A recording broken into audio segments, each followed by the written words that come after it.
Study, because only studying can change your life. Learn new things and become the person you always wanted to be. Hi guys, welcome back to my channel. My name is Titiksha and this is the fourth video of solving BB Sir's direct tax compiler. We've done up to question number 9 in my previous videos, so if you haven't watched them, please consider watching them first. And we'll be starting with question number 10 in this one. करते हैं question number 10 से. अब question number 10 एक full fledged question है, तो instead of solving it completely हम सिर्फ इसके adjustments discuss करेंगे, उनका treatment discuss करेंगे. बाकी presentation and everything आप लोग book में देख सकते हो. ठीक है, तो सबसे पहला adjustment कौन सा है? सबसे पहला adjustment बात करता है एक ट्रेडिंग अकाउंट की जो कि गलत दिया है. क्वेश्चन में ट्रेडिंग अकाउंट दिया है opening stock of 3,75,000, purchase of 1,25,75,000, freight charges दिए हैं हमें 1,26,000, सेल्स दिया है 1,55,50,000 एंड क्लोजिंग स्टॉक दिया है 4,50,000. इधर ग्रॉस प्रॉफिट 29, 24 ये में ग्रॉस प्रॉफिट दिया है.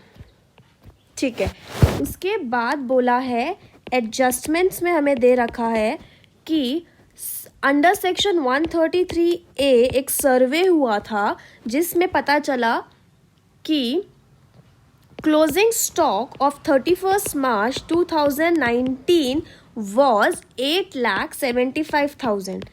अब ये जो स्टॉक है वो 1920 का ओपनिंग बना होगा, इसका मतलब हमने 375 रिकॉर्ड किया है जबकि क्लोजिंग स्टॉक है 8,75,000. तो फर्स्ट एरर तो यहाँ पे आ गया. सेकंड हमें बोला है कि एक सेल्स जो कि 75,000 की थी 13th March 2020 में की गई थी, वो रिकॉर्ड ही नहीं हुई है. तो ये एरर नंबर 2. एरर नंबर 1 है ये, एरर नंबर 2 है सेल्स का. अभी हमें एडजस्ट करना है, तो इसमें क्या करेंगे? सबसे पहले we will make a revised trading account. एक रिवाइज ट्रेडिंग अकाउंट बनाएंगे. बहुत सिंपल है, कुछ नहीं करना है. ओपनिंग में क्या डालेंगे? ओपनिंग में हम लिखेंगे 8,75,000 जो कि करेक्टेड वाला है. परचेज हमारे सेम रहेंगे, फ्रेट हमारा सेम रहेगा, सेल्स हमारी चेंज होगी. जो एग्जिस्टिंग था उसमें हम ऐड कर देंगे 75,000, तो यहाँ पे जो टोटल आ जाएगा. और यहाँ का क्लोजिंग स्टॉक, अच्छा एडजस्टमेंट्स में दे रखा था कि जो क्लोजिंग स्टॉक है ऑफ 31st March 2020 वो है 12,50,000. तो यहाँ का क्लोजिंग स्टॉक कितना हो जाएगा? 12,50,000. इन सब से हमारा ग्रॉस प्रॉफिट रिवाइज हो जाएगा और जो नया ग्रॉस प्रॉफिट आएगा वो होगा 32,99,000. तो हमारा एग्जिस्टिंग ग्रॉस प्रॉफिट था जो हमने PNL में लिया था 29,24,000 और नया है 32,99,000. तो ग्रॉस प्रॉफिट हमारा बढ़ा, तो मतलब हमारी इनकम बढ़ेगी. तो इन दोनों का difference of the old gross profit and the new gross profit will be adjusted and income will be increased by that amount. ठीक है, ओके, ये हमारा हो गया adjustment number 1. Next adjustment number 2 given है इनकम टैक्स रिफंड. क्या बोलता है कि income tax refund includes interest on it. Now we know that कि इनकम टैक्स रिफंड क्या टैक्सेबल होता है? नहीं. तो PNL में इनकम टैक्स रिफंड अगर गिवन है तो हमें उसका इफेक्ट हटाना पड़ेगा, देयरफॉर हमें उसको माइनस करना पड़ेगा.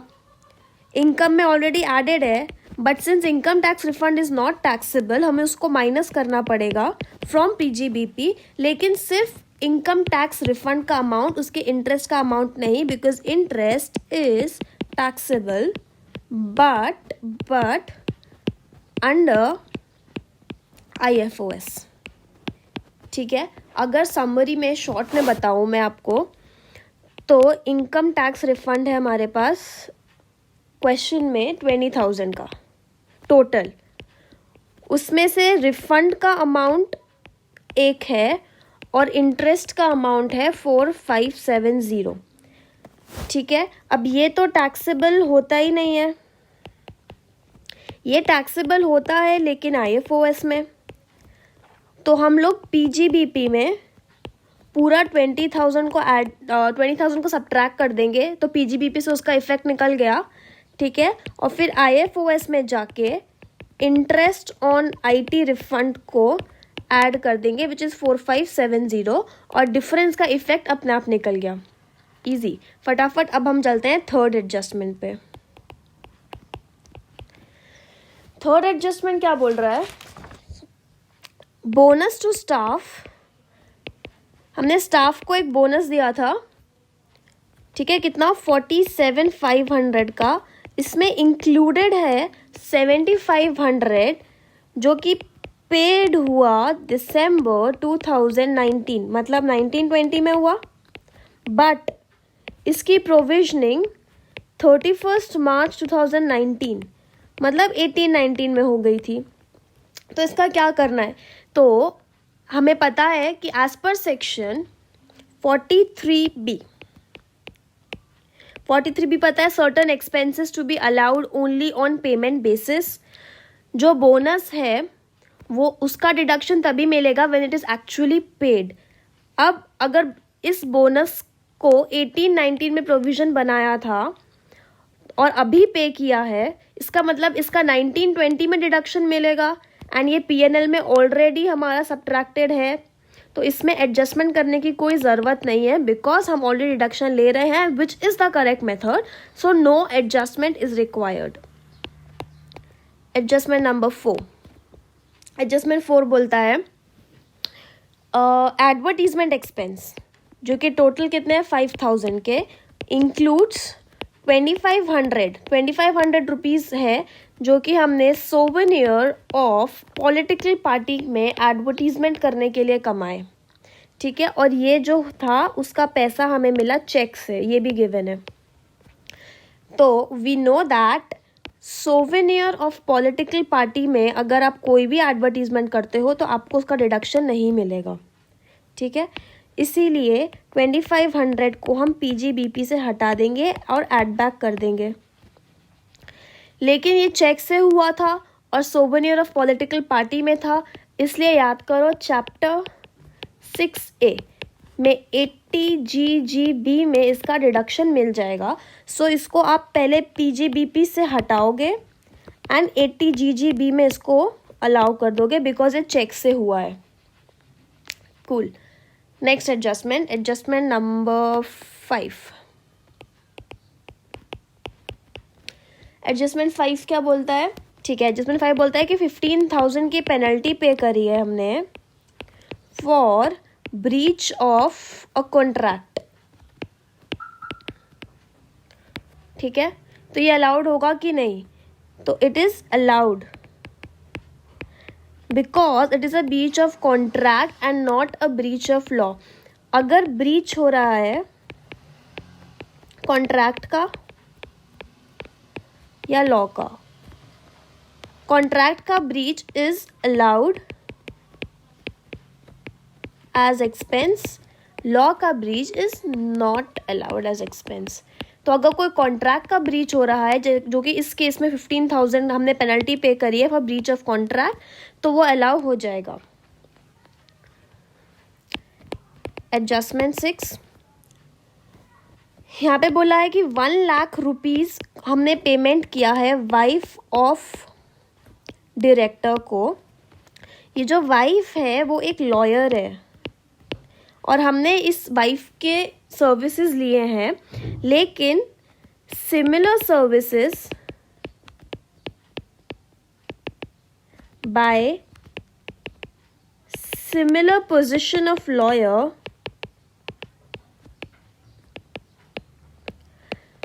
बाकी लोग देते हैं मेयर 25,000 में। 25,000 की सर्विस आप 1 लाख से ले रहे हो एक रिलेटेड पार्टी से, तो कंसिडरिंग कि रीजनेबल पेमेंट 25,000 ही है, 75,000 डिसअलाउ हो जाएगा। ये तो एकदम इजी है, एकदम इजी। ठीक है, नेक्स्ट एडजस्टमेंट बोलता है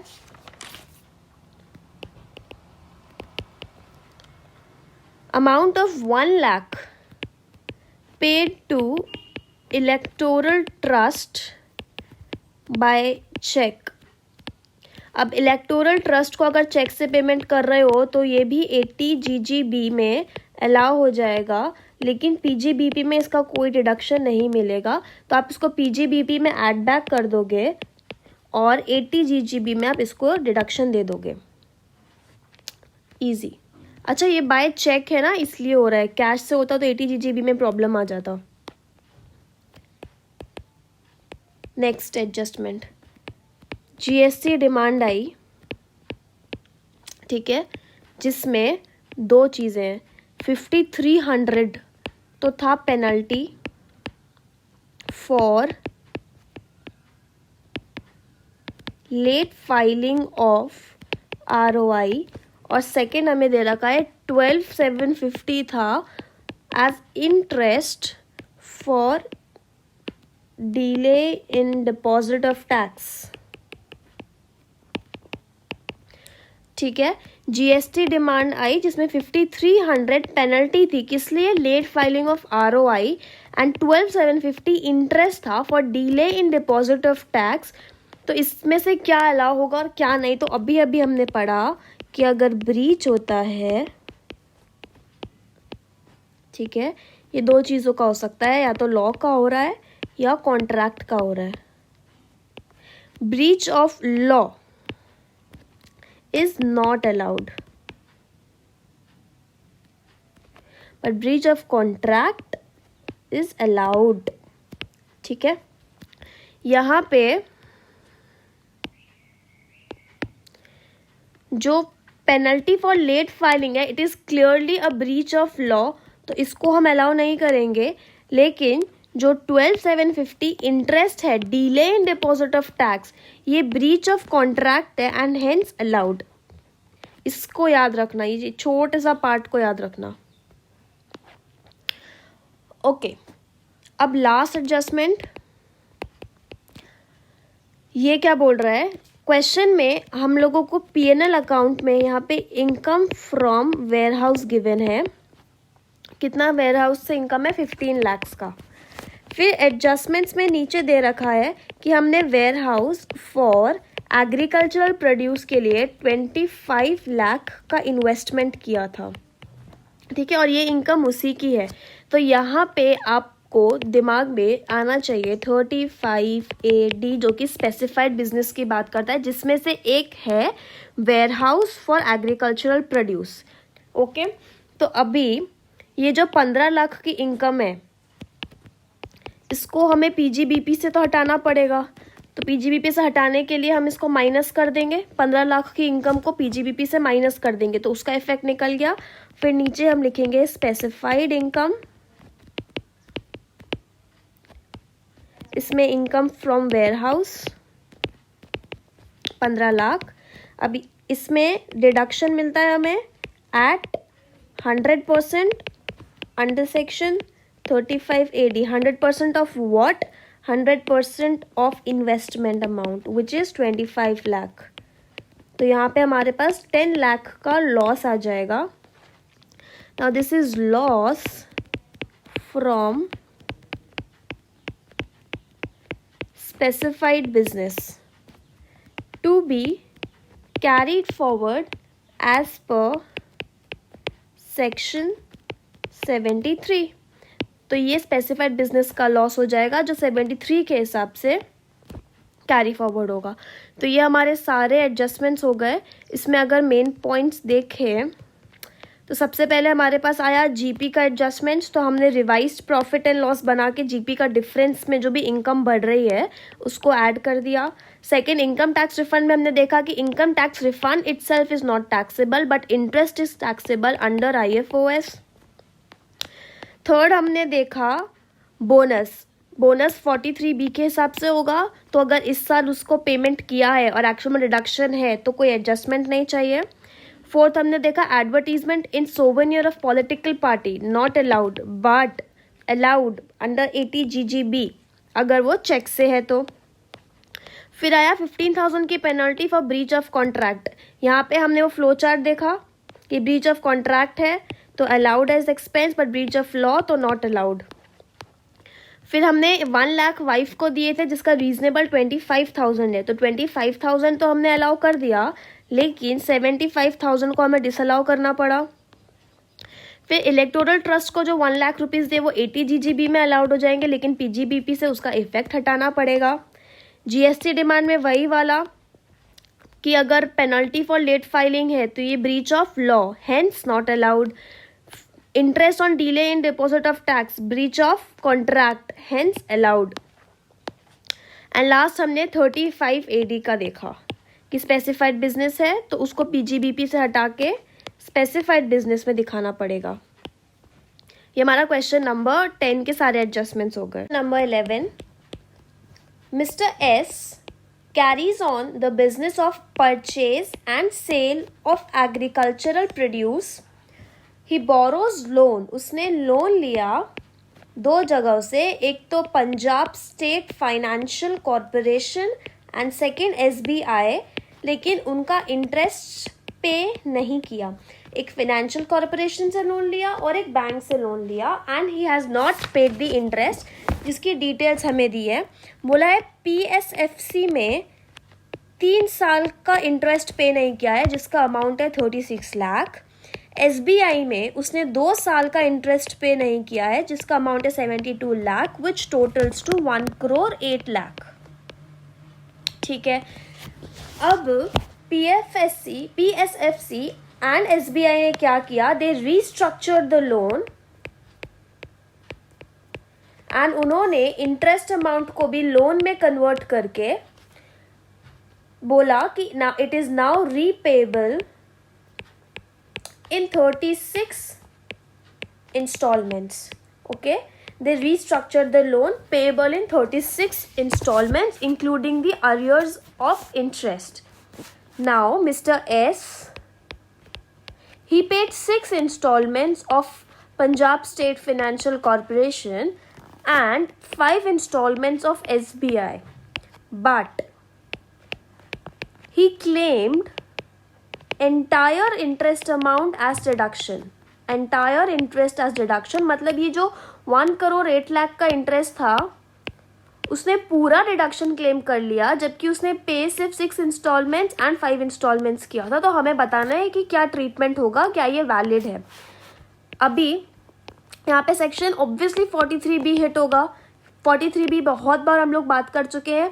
43B क्या है, expense allowable on payment basis। ठीक है, तो interest of a financial corporation और interest of a bank is covered under 43B, hence उसको सिर्फ 6 इंस्टॉलमेंट्स और 5 इंस्टॉलमेंट्स का डिडक्शन मिलेगा, एंटायर इंटरेस्ट का डिडक्शन नहीं मिलेगा, सिर्फ 6 का और 5 का मिलेगा। तो इसका प्रेजेंटेशन कैसे होगा कि paid to Punjab state financial corporation, तो इसका 36 लाख का इंटरेस्ट ड्यू था, उसने 5 इंस्टॉलमेंट पे किया आउट ऑफ 36 इंस्टॉलमेंट्स। यहाँ पे बात हुई थी कि 36 इंस्टॉलमेंट्स है। ठीक है, इसका amount paid to SBI, total interest due कितना था 72 लाख, उसने यहाँ पे उसने 6 इंस्टॉलमेंट्स पे किए हैं, यहाँ पे उसने 5 इंस्टॉलमेंट्स पे किए आउट ऑफ 36। इसका अमाउंट, इसका टोटल जो भी ये अमाउंट आएगा ये अलाउएबल एज डिडक्शन है, ये अलाउड है, rest not allowed. Easy, very easy. Next फटाफट हम चल रहे हैं क्वेश्चन नंबर 12। क्वेश्चन नंबर 12 क्या बोलता है, अ वाटर पोर्ट शिपिंग कंपनी, एक कंपनी है जिसका नाम है water port shipping company. Now this company is a shipping company. इससे हमें कभी कभार 44B हिट अपने आप हो जाता है। ठीक है, क्या है 44B अभी हम देखते हैं। क्वेश्चन में गिवन है इसकी इनकम क्या क्या है? इसका इनकम है freight 100 lakh, demurrage charges of 20 lakhs and handling charges of 10 lakhs। आगे दिया है कि इसमें से 40 lakhs डॉलर में कलेक्ट हुए हैं, ठीक है, ओके। फिर इसका हमें एक्सपेंस दिया है 110 लाख का, और बोला है कि ये सारा amount it is received in India. ये बहुत इंपॉर्टेंट पॉइंट है, ये सारा अमाउंट रिसीव्ड इन इंडिया है।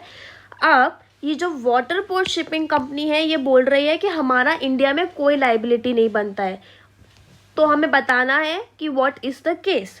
सबसे पहले ये क्वेश्चन ना मॉड्यूल का क्वेश्चन है, it is very important. Now यहाँ पे होगा section number 44B, B for boat. Boat से हम याद रख सकते हैं presumptive income for a shipping company. 44B क्या बोलता है कि अगर कोई भी असेसी है, being a non resident, any assessee being a non resident, ठीक है, engaged in the business of operating ships, ठीक है, उसकी इनकम टैक्सेबल होगी एट 7.5% ऑफ A+B। अब ये A+B क्या है हम देखते हैं। अमाउंट कितना है, परसेंटेज कितना है, 7.5% of A+B, where A is the amount received in India. Amount received in India, चाहे इसका पोर्ट इन इंडिया हो और outside India, because amount is received in India. Amount अगर इंडिया में मिल रहा है, पोर्ट चाहे इन इंडिया हो चाहे आउटसाइड इंडिया हो, डजेंट मैटर, ये हमारा इसके कैलकुलेशन में आ जाएगा। एंड सेकेंड है अमाउंट रिसीव्ड आउटसाइड इंडिया। यहाँ पे कंडीशन है क्योंकि अमाउंट आउटसाइड इंडिया मिल रहा है तो हम इसको हमेशा टैक्सेबल नहीं कर सकते। तो अगर if amount is received outside India it is taxable only if the carriage is to a port in India. Carriage is to a port in India, ठीक है। मतलब अगर मैं आपको एक छोटी सी समरी में बताऊं तो एक अमाउंट है शिपिंग कंपनी को जो मिला है। सबसे पहले देखो कि ये रिसीव्ड इन इंडिया है या रिसीव्ड आउटसाइड इंडिया है। If it is received in India इसको टैक्सेबल कर दो आंख बंद करके। अगर ये रिसीव्ड आउटसाइड इंडिया है तो देखो इसका जो पोर्ट है, whether the carriage is to a port outside India और in India. If outside India तो ये टैक्सेबल नहीं होगा क्योंकि रिसीव भी आउटसाइड इंडिया है, कैरिएज भी आउटसाइड इंडिया, तो नॉट टैक्सेबल। लेकिन अगर रिसीव आउटसाइड इंडिया है एंड पोर्ट इंडिया है तो ये टैक्सेबल हो जाएगा। तो ये जो दो अमाउंट है इन दोनों को आप ऐड करोगे, ऐड करके इसका 7.5% निकालोगे। Now this is the taxable amount, sorry, now this is the taxable amount and not the tax, okay,